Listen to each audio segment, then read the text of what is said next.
Welcome back, fellow Taoists, to 1991 Review. We will continue the endless journey of Han Lao Mo, Old Devil Han, in the vast realm of cultivation. Following the previous chapter, after bidding farewell to the acquaintance of Luo, Han Li, the nascent soul stage cultivator, renowned by the moniker Han Lao Mo, Old Devil Han, strolled through Tian Thien City.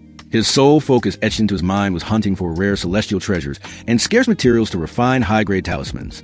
Specifically, he was eager to successfully craft a hanging spirit talisman, $\text Hong Lin Fu dollar, a type of secret talisman concealing life-saving power.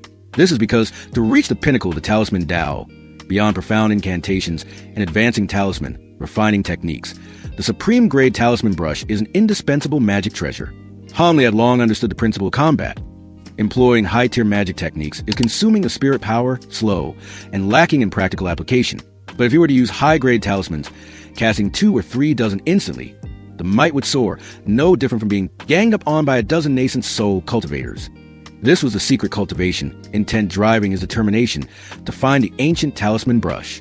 However, after exploring every trading market without acquiring any treasures, the young energy gradually faded, and darkness descended. Han Li was undeniably disheartened, debating whether to proceed to the last 2 Taoist halls or not, when a sudden incident occurred. A burst of noise and argument erupted nearby.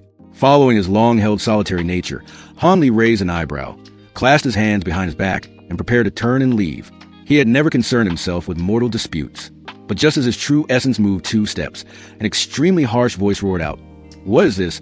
Are you Luo Yun sect cultivators also such scoundrels?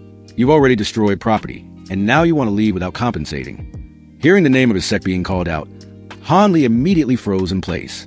Right after, a young man's voice, somewhat familiar, angrily retorted, "It's not that we won't compensate, but this is merely an intermediate-grade low-tier fire cloud talisman. How can it demand 300 spirit stones? Furthermore, haven't I already left my sect's token here as a guarantee?" Han Li stroked his chin, his spiritual sense suggesting this voice was indeed familiar. He mused that he was now one of the 3 great elders of the Luo Yun sect, and could not stand idly by while his sect was being insulted. Thus, Old Devil Han turned around and strode directly towards the surrounding crowd.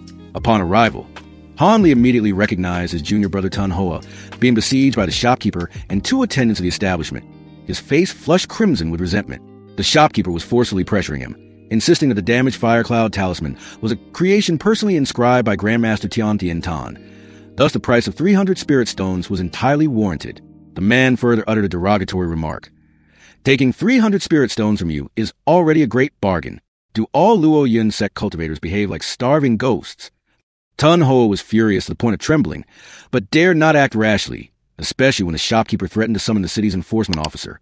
In the end, Tun Hoa had to grit his teeth, retrieving a dozen low-grade talismans from a storage pouch to offer as compensation. But just as the shopkeeper reached out to take them, Tun Hoa suddenly withdrew his hand, quickly pulling out a yellow talisman that was nearly half destroyed and kept it. Seeing this, the shopkeeper seized the opportunity to mock. "Humph, just a ruined charm.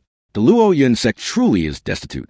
As the old man reached out to take the remaining talismans, a figure flickered like a ray of golden light, appearing instantly between Tun Hoa and the shopkeeper. The shopkeeper retreated in terror, shouting, "Who are you?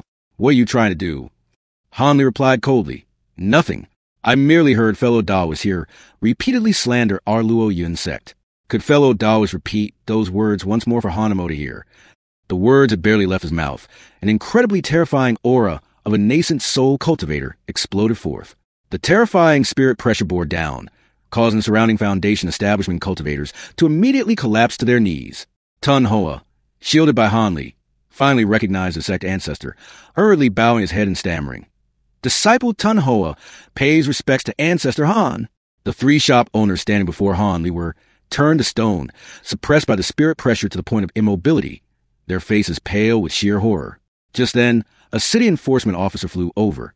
Although aware of the opponent's nascent soul status, the old man had to persist in flying over due to his duty, hurriedly performing salutations and respectfully asking Han Li if he had any command. Han Li clasped his hands behind his back, calmly replying, "Nothing at all. I just heard the proprietor of your establishment has a few criticisms regarding our Luo Yun sect, so I wish to have his fellow Taoists repeat them again in Han Mo's presence." The enforcement officer felt a headache upon hearing this, knowing it was a major issue, and quickly turned to berate the 3 men.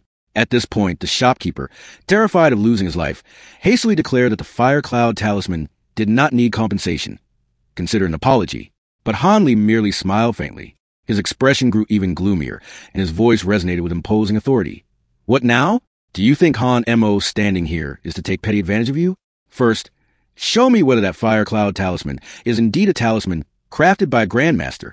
If it is genuine, I will naturally compensate on your behalf. But if it is not, hearing this, the shopkeeper's soul nearly fled his body, and he quickly confessed, "There's no need for Senior to inspect. It's just an ordinary charm. This humble one is willing to accept the penalty." Han Li said nothing further, only glancing toward the enforcement officer. The old man immediately understood his meaning, guaranteeing a severe punishment. Seeing this, Han Li nodded and said, "Tun Hoa, follow me." With that, a golden light flashed, and he used the Earth Evasion technique, vanishing, along with Tun Hoa, right before the eyes of the crowd of cultivators. A moment later, the two stopped in a desolate stone valley. After Han Li confirmed Tun Hoa was the 7th-generation descendant of Tun Nikaw, the one who made an oath with him years ago, he presented 2 paths of cultivation for Tun Hoa to choose from.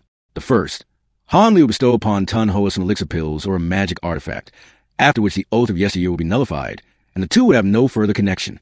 His second, Tun Hoa would continue to inherit the oath, acknowledging Han Li as his master.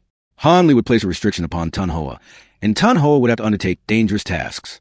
In return, Han Li would diligently nurture him, provide abundant cultivation resources, and grant Tun Hoa the hope of forming a core. Upon hearing this, Tun Hoa was clearly mentally shocked, and just as he was about to open his mouth to reply, Han Li interrupted.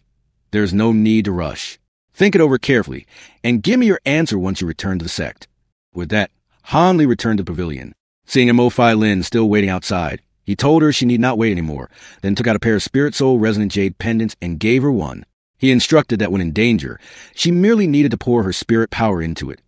The pendant would automatically create a layer of defense while simultaneously alerting Han Li. Even if separated by thousands of miles, he would be present immediately. After settling all matters, Han Li ascended to the upper floor to meditate and conserve his essence. However, only a few hours later, he opened his eyes, gazed out at the silent night, and muttered to himself, "It seems the time is almost right.